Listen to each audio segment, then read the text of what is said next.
चर्चा में जुड़ गए हैं वरिष्ठ पत्रकार श्रीपति त्रिवेदी। सर, आपका बहुत बहुत स्वागत है हमारे चैनल में।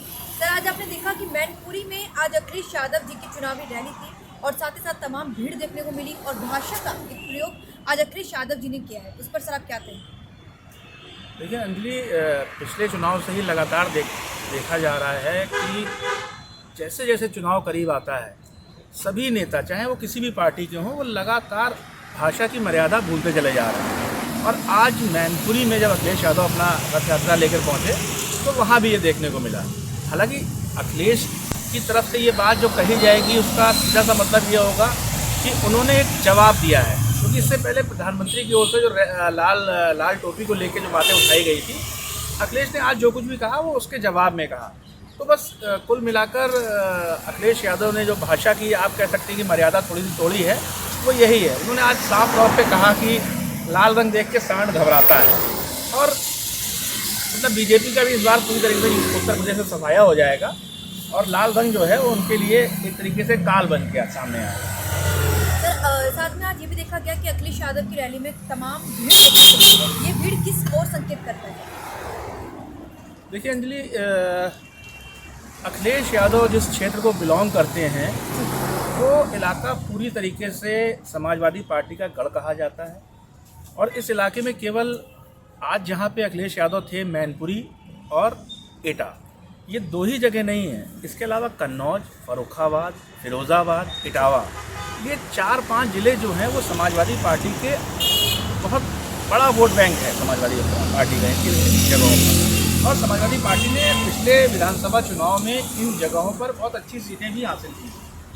तो अखिलेश यादव की रथ यात्रा में इतनी भीड़ उमड़ना कोई स्वाभाविक सी बात है। ज़्यादातर लोग उनके जानने वाले हैं, उनके वोटर्स हैं, उनके अपने हैं। इस तरीके से भीड़ आ रही है, ये तो एक शुरुआत है। अभी आप देखिए आगे आगे और क्या क्या होता है।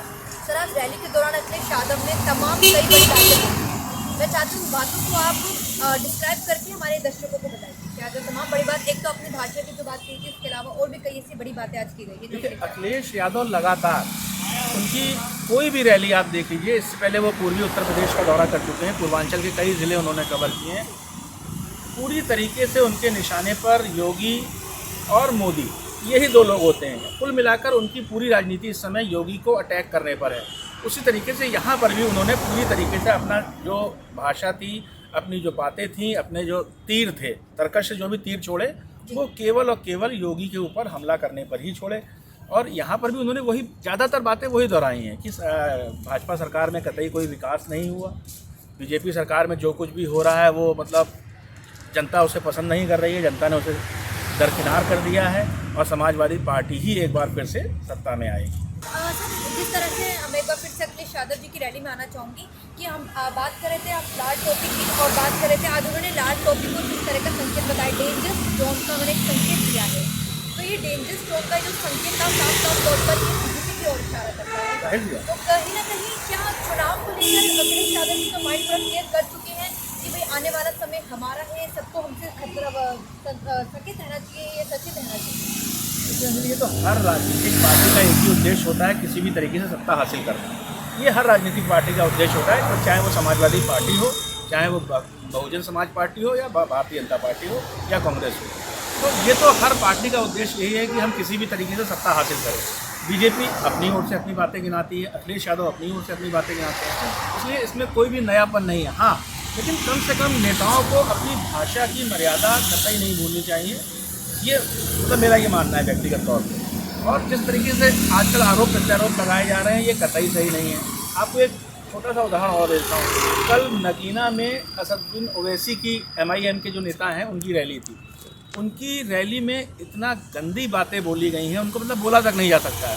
और उसके खिलाफ आज FIR दर्ज हुई है बिजनौर के नगीना थाने। यानी ये भी केवल भाषा की मर्यादा के ऊपर ही बात हो रही है ना। तो कुल मिला के नेताओं को कम से कम, जाहिर सी बात है एक दूसरे के ऊपर आरोप लगाए जाएंगे, प्रत्यारोप लगाए जाएंगे, लेकिन कम से कम ये जरूर ध्यान रखना चाहिए कि उनकी भाषा शैली थोड़ी सी नियंत्रण में रहे। और सर, एक अंतिम सवाल आपसे कि आज मैनपुरी में जो अखिलेश यादव जी की रैली थी, जो आपने भी देखी, हम सबने देखी है, उसमें उन्होंने एक बात और कही है कि जिस तरह से छापे मारे गए हैं, उन्होंने था कि छापा मारना ये सिर्फ और सिर्फ एक घटिया राजनीति की ओर इशारा करता है, छापा मारना से बीजेपी को कुछ मिल नहीं रहा था इसलिए उन्होंने छापा मारा है। तो क्या आपको भी ऐसे लगता है कि अखिलेश यादव जी ने जो कहा है कि छापा मारना एक राजनीति का दृष्टिकोण है, या फिर सच में इनकम टैक्स वालों ने या फिर देखा कि उन्होंने सच में अगर पैसा पे नहीं करा है तो उनके वहाँ पे रेड पड़ी? आपको क्या लगता है? देखिए, ये पूरी तरीके से इस पर व्यक्तिगत तौर पे अगर मैं कहूँ तो ये एक राजनीति का विषय बनता चला जा रहा है। इनकम टैक्स डिपार्टमेंट आपके घर पे छापा नहीं मार रहा है, मेरे घर पे छापा नहीं मार रहा है, किसी एक पर्टिकुलर व्यक्ति के घर पे छापा मार रहा है, यानी उसके पास कुछ ना कुछ तो ऐसे फाइंड आउट होंगे ना जिसकी वजह से उसने छापा मारा। उसके अलावा तो छापा नहीं मार रहा है किसी के यहाँ। इसलिए कुल मिला के हाँ, छापे की टाइमिंग के ऊपर ज़रूर सवाल उठाया जा सकता है, लेकिन आप ये कहें कि इनकम टैक्स ने छापा गलत मारा तो ये कतई नहीं हो सकता है, क्योंकि इनकम टैक्स डिपार्टमेंट जो भी काम करता है बहुत ठोक बजाने के बाद ही करता है। इसलिए ये इस पर जाहिर सी बात है, इससे पहले जब कांग्रेस की सरकारें हुआ करती थी तो सीबीआई को कांग्रेस का तोता तक बता दिया गया था कि सीबीआई जो है और ईडी जो है और इनकम टैक्स जो है वो मतलब सरकार के अधीन ही काम करते हैं। जबकि इस समय तो कुल मिलाकर अगर देखा जाए तो इन तमाम संस्थाओं को काफ़ी हद तक स्वायत्तताएँ मिली, वो खुल के काम कर रहे हैं, लेकिन उसके बावजूद इस तरह के आरोप तो लगाए जाते रहते हैं। ये राजनीति का एक दौर है और ये तो आने वाला वक्त ही बताएगा कि आखिरकार किसको सत्ता मिलती है और कौन भाषा में नियंत्रण करे, ये तो जनता ही तय करेगी। पर भाषा में नियंत्रण करना तो ये हमारे हाथ में, पर सत्ता ये जो है आगामी विधानसभा चुनाव में जनता तय करेगी।